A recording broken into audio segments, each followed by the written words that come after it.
Welcome back to the REVan channel. Something different, something fun. 1986 C-Series Cabover truck. I got a thing for the old school Ford trucks. This is just such a cool body style. This is Ben Maurer. He drove this thing here from Lebanon, PA. Ben, welcome to the channel. I know you reached out to me a couple times about some of your cool stuff. I know you follow me on Instagram. And when I saw that you were bringing this, I had to stop by. So tell us about the truck. So what you're looking at is a 86 Ford C-7000 truck tractor that originally started life as a Florida State Highway truck with a 16-foot flatbed on that hauled the totes of road paint out to the line painting apparatus as a nurse truck. I've had it for a little over 3 years now, and this is kind of my preservation project, and the modifications I've done to it are all attempted to be period correct to what they would be in 86 or the early 90s, basically. Right. All the lights on the frame are actually glass lenses. The lights on the back of the cab are actually new old stock Do-Ray lights that still actually take the metal snap ring, that you don't twist the lens to take the lens out, it's still snap ring. I have a fascination with the old school too, and this is kind of how I got to this. Cool. So let's take a look at the truck. We'll start maybe with the interior or the exterior. We'll walk around and we'll show you guys why this thing is so neat. And so let's take a look at this thing. It's just so cool, man. Harkening back to the days of early trucking, just raw. Love the body style, and I think, am I correct, 1957 was the first year for this body? That's correct. 57 was the first year, and it was produced up to 1990. Quite a long run, huh? 33 years of production, and basically the only reason they ceased production was because the stamping dies were that shot. They couldn't meet tolerances anymore. Wow, and correct me if I'm wrong, there was a Mac version. Yes, for I think it was 3 or 4 years, Mac they paid royalties to Ford and used this cab for their N series, but they ended up stopping that because between the duties they had to pay to Ford for the rights of the cab, it wasn't profitable. Ford was making way more money on the deal, and they ceased production, and Ford had pretty much had the market cornered all till they were done in 90. Right, and I mean, back in the day, you would see these things as box trucks, tractors, for you know, tractor trailer type trucks, fire engines. It was a very versatile platform, different chassis, but that cab, which was made originally by Bud. Yep. Bud Company, I believe, or something like that. Man, yep. So let's take a look inside. But if you look at the side of the truck, the driver sits way ahead, actually, of the whole axle. Your back is actually sitting right about where center line of front axle is. Man, look at that. The steering column, I mean, safety was definitely not in mind, but I guess any Cabover truck, you're kind of... Pretty much, you're the first one to arrive at the accident. Right? and honestly, like, so Cabover trucks in general gave you a shorter overall tractor, which when there was big limitations on overall length of a tractor trailer truck, today, you know, they got 53-foot trailers, and you see, especially with motorhomes, there's really no limits. You can get permits for anything. But back then, there was strict limits on overall length. So a Cabover truck, if you think about where that front axle is compared to a conventional truck, it made the cab shorter, which meant you could have a longer trailer and haul a lot more stuff. So can I climb up in there? Sure. I'll let you hold the camera for a second. I got to check this thing out. Oh, man. So, I mean, just absolutely... The seat is a lot more plushy than what you expect, isn't it? It's actually pretty comfortable, and I've never sat in one of these, so I'm kind of like a little kid geeking out a little bit right now. My buddy Mark has a 66 Power Wagon with this big manual steering wheel, so this doesn't feel that awkward, but the view... also in a Cabover truck, other than right down in front of you, is just really cool.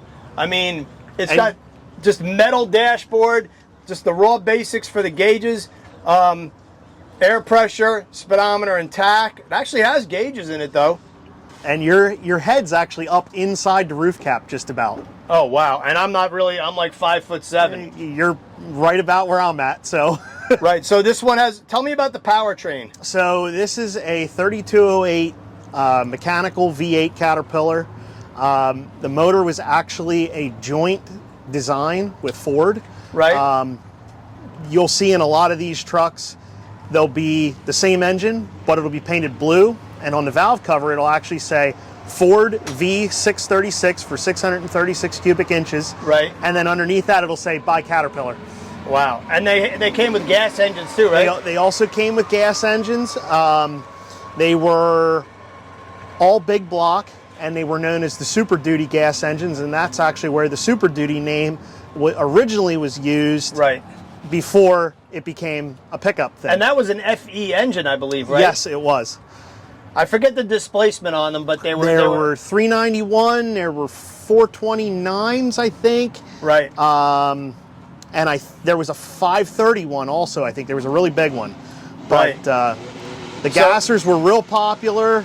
And then in the diesel side of things, there was the 8.2 liter fuel pincher Detroit engine, which that was pretty popular. Right. And then the 3208 Cat, which was offered either naturally aspirated, which this one is, or turbocharged. Right. And I can imagine, like, spending your workday 8-12 hours up in this thing, man. You're probably pretty tired at the end of a workday. And look at, is that the washer fluid right there? So that's your washer fluid, and most people don't know what that is, but that's your high beams. Right. Yep. Certainly know that. Unlike most tractors, that's actually your tractor parking brake, and then that's your standard trailer.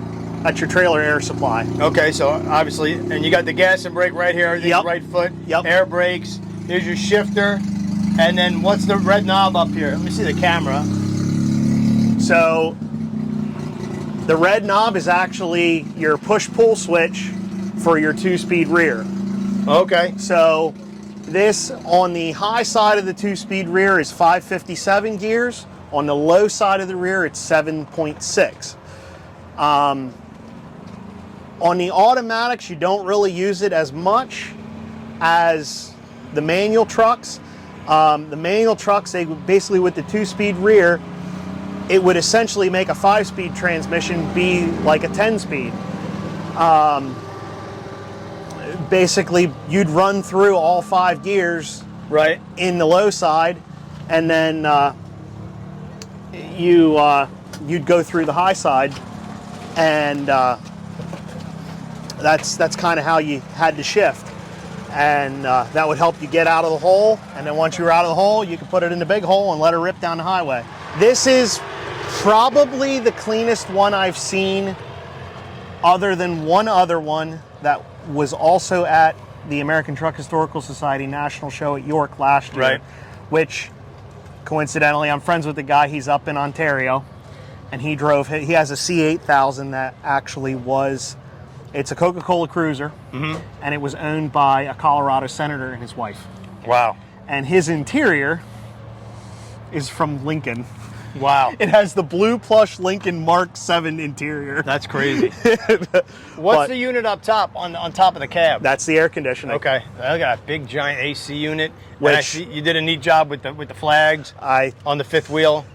Everything, so the flagpole mount, the rear bumper pull hitch, Right. that's all designed by me and fabricated by me. I'm fortunate to have some contacts that have a very nice laser and CNC press brake that Sure. allows me to, whatever I come up with, I can kind of just say, hey, do you have any free laser time or Right. whatever, and it's pretty much a little bit of CAD file, and here we go, we're off to the races, and then I get the stuff and bring it home, Right. Bernie with the welder, and we make it happen. But all the wiring I've done myself, Right. for all the lights and everything.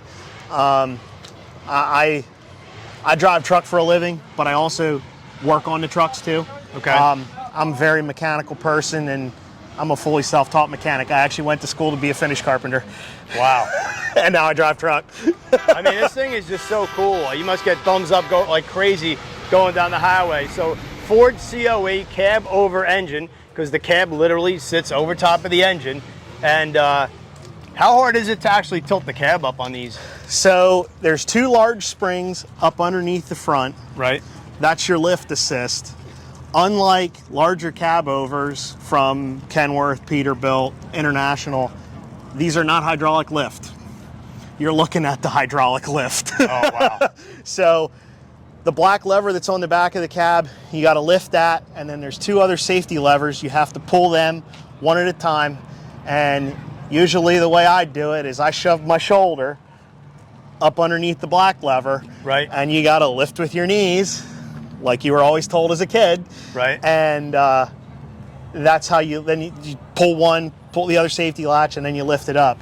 It's a lot easier when you're tilted downhill with the front end. Oh, I see the truck is tilted up a little bit, so that's... And so if you're tilted back, it kind of, it makes it a little more difficult. Do you have to do anything with anything in the cab other than just make sure your stuff doesn't go flying? Pretty much make sure the cab doesn't have anything in it that can go for a ride, and it's pretty much free-for-all. Yeah, because you don't want something flying and busting the windshield out of it. No, because you can't find glass for them anymore. Really? Pretty much your only option is junkyard, and a lot of these, once they hit the junkyard, they maybe last about 2-3 weeks. And they get scavenged. And then they get crushed. Really? Yeah. Oh, man. They don't have time or patience for them, and there's not much of a market for them. Right. And I mean, the amount of parts trucks that I've called after to quite a few different semi-truck salvage yards. Right. The amount of times I've been told, we can't find that stock number anymore. More than likely it's been to the crusher. Sorry. Right. And when I originally got the truck, it was painted fenders, painted mirror brackets, painted mirrors. But these are original stainless mirror brackets. The retract mirrors are actually original from that time period. Right. And these are actually off of a fire truck cab that a friend of mine had. And because I'm kind of going for the old school patina chrome look. Yep. And I did a hub pilot conversion to the front, which basically hub pilot is what all the new semis run.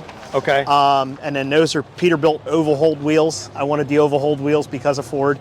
And I was fortunate enough to have another club member of American Truck Historical Society with me in the local chapter that actually had a pair of the Bud aluminums for the back.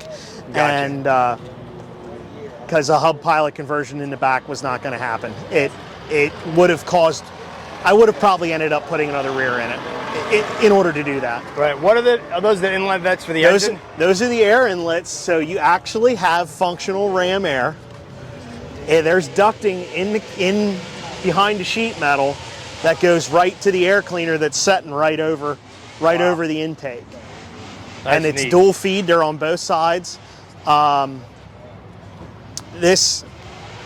I use this to pull the show pickup that I built, and with the show pickup on my beaver tail trailer, I'm probably grossing around 26,000 pounds. It's not uncommon for me to see 10.5 to 10.7 mile per gallon with it. Do you need any kind of special licensing, not driver's license, but to register because it's a heavy truck? So in PA, you are currently, you can, as long as you have a classic or an antique tag, you don't need to have a CDL. You don't need to have your air brake endorsement lifted. Basically, you can operate it as a regular vehicle. You just can't operate for hire. Okay. In the past, well, May of 2023, PennDOT actually changed the guidelines for antique and classic tags to read that you're not permitted to haul persons or property. So technically, if there's anything other than you in the vehicle, and this is not just for the big trucks, for anything with an antique or classic tag, you could get pulled over for it. And part of the punishment is they can pull your tag. and Gotcha. they can revoke your tag. But when I found out about this from my local notary, I actually reached out to my local state representative who did some research. After doing some research, he said, along with consulting a couple people in legal, he said, we're going to draft legislation to read that as long as you're not using them for commercial use, you can do whatever you want with them. If you're hauling your own material or equipment or whatever, it's fine. As long as you're not hauling commercially, it doesn't matter. If you look up PA House Bill 368, that bill is directly because of me owning this truck and calling my representative. That's and awesome. I never expected it to go to this point, but there's a lot of passion in these. I mean, you have a passion for this, and the amount, like when you said about when I take it out, I probably get waved at and whatever. It doesn't matter if it's a 5-minute trip down the road to get fuel. When I go to get fuel, it usually turns into an hour extravaganza, because as soon as I pull into the truck stop, or even a regular gas station that has diesel, it's like an automatic derailment for it's like bing, everyone flocks right to it and starts asking questions. It's just old, unique, cool, different. You just don't see them. Yeah. People don't even know what it is. But it's a Ford truck, man. It's cool. And I refer to this as Truck 13 because it's the 13th truck I've bought. Yes, I have a slight problem. Ironically, 13 is my lucky number. It's been since I was in school. And so it just kind of fit that this has taken me to where it has after it being the 13th truck. Right. I refer to it as my time machine, because every time I get in it, I feel like I'm sitting in a time machine. My daily is a 2008 389 Peterbilt with a 280-inch wheelbase and a 63-inch sleeper, and then I go home and get in this. Right. And I have just as much love for this, if not more, than what I do for what I run daily. What do you typically haul? I run flatbed, or in trucker lingo, skateboard. I haul precast concrete, shingles, structural steel, pretty much anything that'll fit on the deck. I haul oversize also. I actually hauled the oversized sign structures out to the Pittsburgh International Airport last year. So if anyone goes out to the Pittsburgh Airport, you're looking at my sign structures I hauled. So that's cool. One last question, because I'm sure everybody, you either get it or you don't. The Vandelay Industries, obviously, you're a Seinfeld fan. Oh, yes. Not long after I got this truck, I knew I wanted to do something for going to shows. And my wife and I are actually big Office fans, to the point that we even were at the wrap-up party up in Scranton. I was gonna originally put Dunder Mifflin on the side, but we were watching Seinfeld at the time. Right. And I immediately went to Vandelay Industries, because Dunder Mifflin's real in the Office. Right. Vandelay Industries isn't even real in the show. It's completely made up, and it's not even legitimate. Art Vandelay. Art Vandelay. Import, export. Yep. And it fits, and the reaction it gets at places, it's just spectacular. I usually at shows I introduce myself as Art Vandelay when someone gets it. That's funny. Cool, man. Well, thank you so much for giving us a look.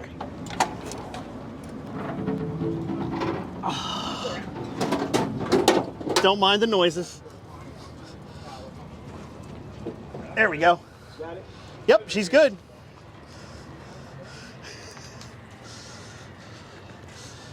All right. So there's a look at that cat. Tell me about the prime mover. So it's a 32.8 Caterpillar. It's a whole whopping 175 horsepower, naturally aspirated. The running joke I have is the speed it runs is the speed of smell. Our top speed is actually 58 mile an hour, and it's RPM limited. It's a V8, 10.4 liter, or 636 cubic inch. And there's those springs you were talking about. Yep. That is one thing on this truck I never want to touch. Oh my God, I never you know want how to replace loaded they them. are? Yeah. Pretty much your only option would be to lift the cab while it's down, straight up. But you do get great access to the engine and transmission. This is probably one of the easiest trucks to work on. And this is actually the linkage from the throttle that transfers from the intake to the valve body and modulator for the transmission. That's how it tells throttle position. Everything is rod driven. It is all mechanical. Someone could set off an EMP device and this thing will still run. The only thing electric that is on it are the lights. Yeah, I mean, look, there's pull rods for everything. And there's the big mechanical rod right there that he pulled to release the cab, right? Yep. Awesome. And then dual safety latches. Once you lift the main latch, then there's 2 safety latches. Ford trucks, we love them. Carlisle, we're having a great time. Thanks for checking out the REVan channel. Don't forget to subscribe, leave a comment, and come back for more.